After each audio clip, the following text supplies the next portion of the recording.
কে আবু সাইদের কথা মনে পড়ছে আমাদের, যে আবু সাইদের ছবি বাংলাদেশের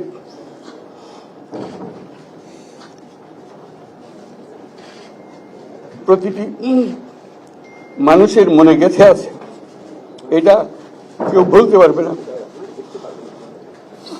কি অবিশ্বাস্য একটা সাহসী যুবক, বন্দুকের সামনে দাঁড়িয়ে আছে, এবং তারপরে থেকে কোন যুবক কোন যুবতী আর হার মানে নাই, সামনে গিয়ে আছে এবং বলছি যত গুলি মারতে পারো, আমরা আছি। তো যার কারণে এটা সারা বাংলাদেশ জুড়ে এই আন্দোলন ছড়িয়ে গেছে, এবং যার কারণে বাংলাদেশ এই দ্বিতীয়বার স্বাধীনতা অর্জন করলো। এই স্বাধীনতাটা আমাদেরকে রক্ষা করতেই হবে, শুধু রক্ষা করা নয়, এই স্বাধীনতার সুফল প্রতিটি মানুষের ঘরে পৌঁছাতে হবে, তা না হলে এই স্বাধীনতার কোনো দাম নেই।